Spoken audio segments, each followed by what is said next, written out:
Vamos continuar então analisando a questão do acidente de trânsito. Lembrando que para o canal, para que você entenda o que eu vou falar, de advogado para leigo, leigo não quer dizer que você é ignorante, mas que você não tem a técnica processual. E até mesmo para alguns advogados que não atuam na área de trânsito, poder entender o que eu vou falar. Esse é o objetivo do canal, né? E do vídeo. Que você entenda numa linguagem simples. É óbvio que na ação, na técnica processual, no processo da audiência, são utilizados outras falas. Aí tem o chamado juridiquês. Então não é necessário para você entender que eu fale muito difícil, você não vai entender nada, tá? Só justificando perante alguns colegas advogados o porquê que eu uso essa linguagem mais simplificada, para que as pessoas tenham acesso a esse conhecimento. Então veja, existe uma dúvida nas pessoas que sofrem ou que causam um acidente de trânsito. A questão é a seguinte: você se envolveu em um acidente de trânsito. Aí fica a dúvida: quem é o agente? Quem é a vítima? O agente, teoricamente falando, é quem causou o acidente. A vítima é quem sofreu injustamente a ação do agente. Então sempre fica a dúvida: quem é o culpado?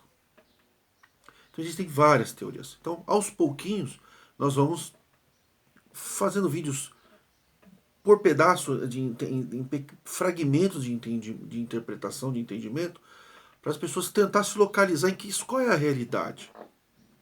Você causou o acidente, você é o agente, ou você foi vítima do acidente? Existe uma coisa chamada princípio informador da responsabilidade civil, que é o quê? O princípio informador da responsabilidade civil é o dever de ressarcir o dano. Quem é que vai ressarcir o dano? Quem causou, por ação ou por omissão. É isso que diz. Eu vou ler para vocês entenderem uma doutrina que é simples de você entender. Princípio geral do direito informador de toda a teoria da responsabilidade no ordenamento jurídico, sem a qual a vida é impossível, é aquele que impõe a quem causar dano a outrem o dever de reparar. Então, quem causou o dano, ele tem que reparar o prejuízo que ele causou, entendeu? E às vezes a pessoa fica em dúvida. Geralmente, a dúvida é quando você é intimado para responder um processo. Você pode ter causado um acidente, mas fica aquela dúvida. A culpa, às vezes, é de terceiro. Mas quem causou o dano foi você. Então é importante que você saiba quem foi o terceiro culpado. Se você for pesquisar na jurisprudência, culpa exclusiva de terceiro. O que é a culpa exclusiva de terceiro? É a ausência de comportamento volitivo do condutor do veículo ao barulhador, que é o que causou. É a teoria do corpo neutro. O que é a teoria do corpo neutro? Ela estabelece uma aplicação especial do fato de terceiro no acidente de trânsito que aplica-se quando o agente físico do dano atingido, sem atuação voluntária, viola direito de terceiro inocente. Tá, então falando assim parece complicado, né? Mas é o seguinte, por consequência, os alegados prejuízos materiais devem ser reparados pelo causador do acidente. Então veja, alguém é vítima, tá? Então você causou um acidente porque uma terceira pessoa, na realidade, é o causador. Você, por exemplo, você vai desviar de uma pessoa que se joga na frente do teu carro, você desvia e bate de frente com outro carro. Isso é um exemplo clássico. Quem causou o acidente? Quem teve a ação que causou o acidente? Foi você. Você manobrou o carro, dirigiu-se para a contramão, bateu, colidiu. Quem causou o acidente foi você. Mas nós temos a questão da teoria do terceiro, que é esse termo que você vai encontrar, viola direito de terceiro, inocente, né? Essa teoria eu queria que você entendesse, que é o quê? Chama-se fato de terceiro. Isso é o fato terceiro. Aí a pessoa pensa, não, quem tem que pagar é o terceiro que causou. Exemplo de homicídio, por exemplo. Às vezes, um ônibus ele desvia de uma pessoa que caiu, né? Ou às vezes ele atropela uma pessoa que caiu. Ele atropela uma pessoa que. A pessoa às vezes já caiu, sofreu um acidente, morreu, e quem passou em cima foi você ou foi um ônibus, por exemplo, entendeu? Então, na realidade, você não teve a culpa, isso é uma culpa de terceiro. Esse é um exemplo de homicídio em teoria de terceiro, fato de terceiro. Às vezes o fato terceiro é o seguinte, um cara, ele fecha você, ou uma pessoa atravessa a rua, de repente você desvia e bate, entendeu? Você tem que tomar esse cuidado de fazer essa prova na hora do acidente. Na realidade, você causou prejuízo, mas o fato foi de terceiro, alguém te fechou.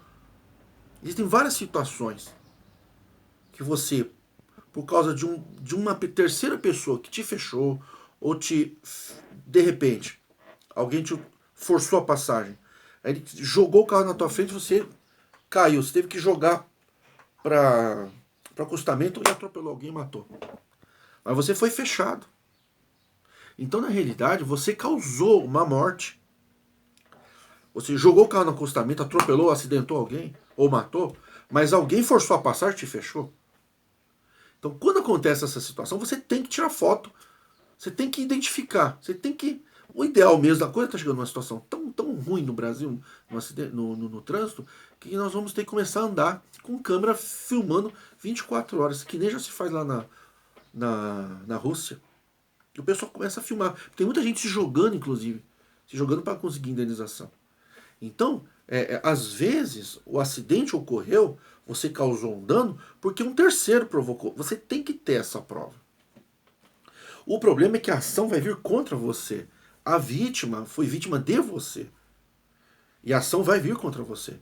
Você pode informar no processo, você pode chamar para o processo esse terceiro e arrolar ele no processo. Você pode fazer isso. Mas pode acontecer que a sentença recaia sobre você. O ideal é que você já traga esse terceiro para o processo e tente convencer o juiz que esse terceiro é o responsável. Mas pode ser que a ação termine sentenciando você a reparar o dano. Então você vai ter que indenizar aquela pessoa que você causou. Você causou, você teve uma ação, mas tem uma excludente, que é o quê? Tirar a tua culpa. Se você conseguir trazer essa culpa dentro do mesmo processo que está sendo processado, você está sendo processado, você traz o terceiro para o processo e convence o juiz a que aquela ação converja contra aquele terceiro. Às vezes, de acordo com o momento ou as circunstâncias, você não consegue fazer. E você é condenado a pagar uma indenização. O que você vai fazer? Você pode, naquele mesmo processo, ou uma nova ação, uma ação chama-se regresso, uma ação de regresso, em face do terceiro. Então você tem que escolher o momento que você vai identificar o terceiro. Você pode fazer isso dentro do processo, ou uma ação paralela em face daquele terceiro e abrir um incidente processual na ação principal que você é o réu. Você está sendo processado, você sabe que tem um terceiro culpado, de repente você já até ingressou com a ação. O ideal é que de imediato você ingresse com a ação desse terceiro. E se você em seguida for processado, eu estou falando de um jeito que você entenda, tá, gente? Não são esses os termos jurídicos, mas para o leigo entender. Quando você tem esse acidente, você já sabe que a culpa foi terceiro, já ingressa com a ação imediatamente, faz o boletim de ocorrência, ingressa com a ação nesse terceiro. Entendeu? E se você em seguida vier a ser processado, você entra com um incidente e informa para o juiz que você já está com essa ação em andamento e você pode até trazer esse processo para esse processo principal. Você tem que provar para o juiz que a ação é do terceiro, mas a responsabilidade continua sobre você. Então, dependendo do momento processual, dependendo das circunstâncias, você pode até vir a ser condenado, entendeu? Mas você tem um prazo de 6 meses para identificar esse terceiro, que foi o culpado. Entendeu? Às vezes, dependendo da forma do processo, como está acontecendo a questão processual, você já pode, na tua ação de você é réu, já trazer a responsabilidade e o juiz tirar você, afastar você do polo ativo, do polo passivo, que é o quê? Você é o réu. O polo passivo é o autor, não, polo ativo, é quem inaugura a ação. Que geralmente é a vítima que entende que você é culpado. Ele é o polo passivo. Polo ativo. É ele que está te processando. Você é o polo passivo, você está sendo processado. O que você tem que tentar processualmente fazer? É trazer na sua tese que a culpa foi de terceiro, reunir provas e trazer essa pessoa e pedir para o juiz substituir você do polo passivo como réu e trazer um novo réu, que é o terceiro. Às vezes o juiz não vai conceder o teu pedido. O que ele vai fazer? Ele vai manter mais esse réu, que é o terceiro. E às vezes o terceiro não é condenado a pagar. E às vezes ou ele não tem como pagar, ou ele não é condenado a pagar o prejuízo, e você é condenado. Mesmo trazendo o litisconsórcio, né, trazendo um novo réu para o processo, que é o terceiro, pode ser que você acabe sendo condenado. Mas você pode entrar com uma ação regressiva em face desse terceiro, entendeu? Mas você tem que trazer o terceiro para ação. Ou se você já ingressou com uma ação contra ele antes, e traz para ação depois se vier uma ação contra você, entendeu? Já vi casos que a vítima, entendeu? Junto com o causador entrou com uma ação em conjunto, os dois, contra o terceiro. A vítima aceitou. Mas ele não pode processar o terceiro, porque entendeu? A ação é contra quem causou. Quem causou foi você, por culpa de terceiro. Então tem que deixar isso muito claro no processo. E aí você tem que ter um advogado para entender como fazer isso. Não tem como ensinar aqui como fazer. Tem que dar curso de direito nesse momento, né? Eu tenho curso de direito que eu dou num outro ambiente. Então, eu estou explicando para você que você precisa identificar esse terceiro. Pode ter câmera, filme, testemunha. Então, muitas vezes você consegue a absolvição e troca o réu. Deixa de ser você, passa a ser o terceiro. Às vezes você consegue fazer isso. Às vezes você não consegue, você é condenado.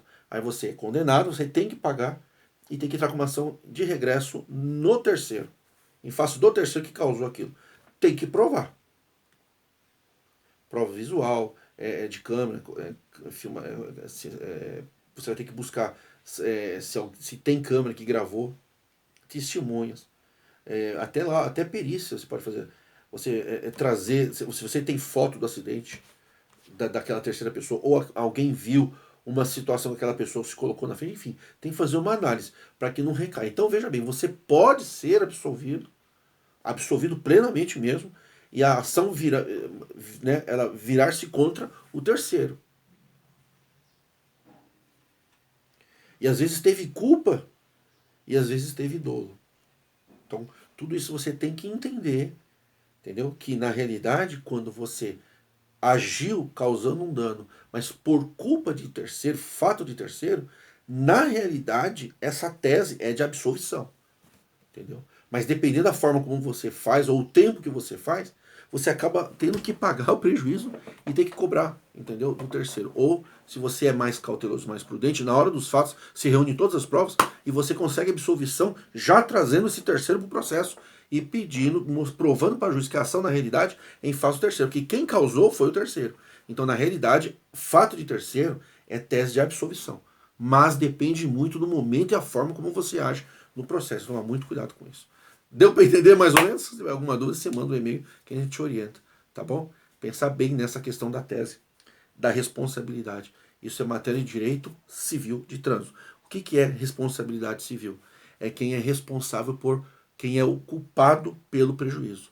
Então, se você causou um prejuízo, mas você é culpado, mas o motivo foi um terceiro, então na realidade você pode ser absolvido. Pode vir a ser absolvido. Ou condenado, e essa ação você conseguir receber todo o prejuízo que você está tendo que pagar deste terceiro. Depende muito de como o processo está sendo feito. Tá bom? Deu para entender? Ok, pessoal? Um abraço, até o próximo vídeo.